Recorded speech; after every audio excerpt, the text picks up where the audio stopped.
Transformers उन franchise में से एक गिना जाता है जिसकी मार्वल और डीसी के बाद फैंडम दुनिया भर में बहुत बड़ी है। और 2018 के बम्बल बी के सीधे बाद अब नंबर आ चुका है transformers the rise of the beast का। लेकिन सडनली जो ट्रांसफॉर्मर्स कार्स में बदला करते थे अब वो सीधे एनिमल से बदलने लगे, तो कंफ्यूजन तो जाहिर सी बात है। ऐसे में आज की इस वीडियो में हम आपको समझाने वाले हैं कि आखिर क्या है concept transformers the rise of the beast का और ये मूवी किस तरह की होने वाली है। साथ ही साथ ट्रांसफॉर्मर्स की फ्रेंचाइजी के अंदर इसके टाइमलाइन का क्या सेंस बनने वाला है और क्या ये मूवी एक्चुअली माइकल बे की यूनिवर्स में सेट है। ये और बहुत कुछ आपका इस वीडियो में इंतजार कर रहे हैं, तो देर किस बात की। हे गाइस, मेरा नाम है पंकज सागर और आपका स्वागत है गेमों को हिंदी के कॉर्पोरेट स्टूडियो में। Now without wasting any more time, let's get started. अब सब कुछ समझने से पहले चलिए ये समझ लेते हैं कि आखिर ट्रांसफॉर्मर्स के अंदर एनिमल्स का कॉन्सेप्ट आया कहां से। ये कॉन्सेप्ट आया था ट्रांसफॉर्मर्स के the transformers beast war 3D animated series से, जो एक्चुअली 1996 से लेकर 1999 तक चली थी।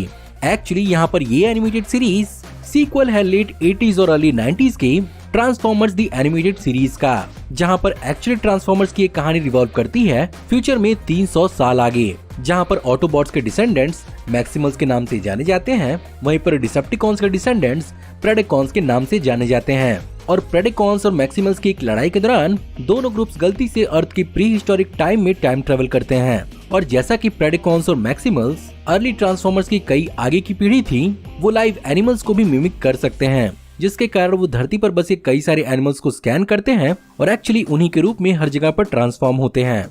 इस एनिमेटेड सीरीज का भी अपना एक बहुत ही बेहतरीन क्रिटिकल रन था और इसने भी अपने प्रीडिसेसर की तरह ही टॉय और वीडियो गेम मार्केट में धूम मचा दी थी, जिसके कारण ये इंस्टेंटली एक कल्ट क्लासिक बन गई। और इसका भी एक बहुत ही लंबा चौड़ा और बहुत ही बड़ा फैंडम है जो एक्साइटेड है transformers the rise of the beast के लिए।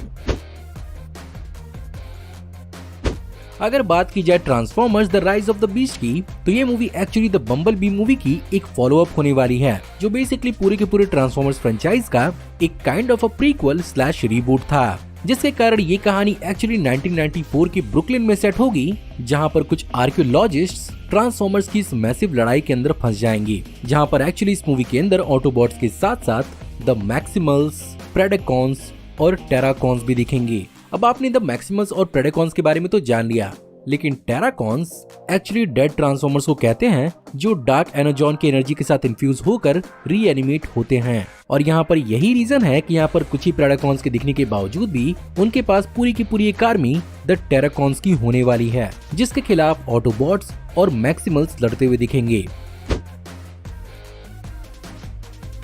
अब यहाँ पर सबसे बड़ा सवाल है कि इन सब के बीच में transformers the rise of the beast की आखिर टाइमलाइन क्या होगी।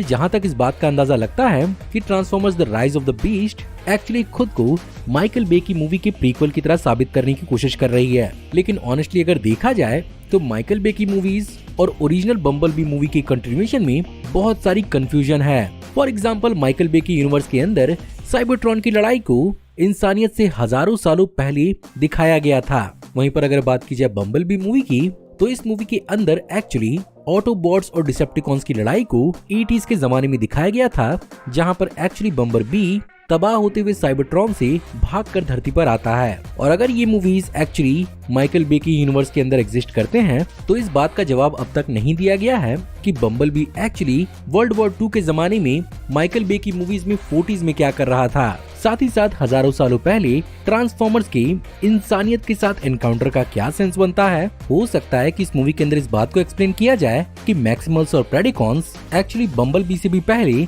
धरती पर मिलियंस ऑफ ईयर्स अगो पहले आए थे, जो शायद फ्यूचर के किसी कैटास्ट्रोफिक इवेंट से बचाने के लिए या उससे वार्न करने के लिए ऑटोबॉट्स के साथ आए हों और यहाँ पर उन्हें एक्टिवेट और ट्रिगर करने का काम इन ह्यूमन आर्कियोलॉजिस्ट ने किया हो। ऑल इन ऑल मेरे हिसाब से अगर आप transformers rise of the beast को सिर्फ और सिर्फ 2018 में आई हुई बम्बल बी से जोड़कर देखेंगे तो आप ज्यादा कंफ्यूजन से बच पाएंगे। और मुझे भी बहुत हद तक लगता है कि यूनिवर्सल भी इसी चीज को एम कर रही है और अगर ये मूवी सक्सेसफुल हुई तो हो सकता है कि फ्यूचर में माइकल बे की यूनिवर्स से डिविएट करती हुई नजर आए और खुद की ट्रांसफॉर्मर्स की एक अल्टरनेट टाइमलाइन साबित हो।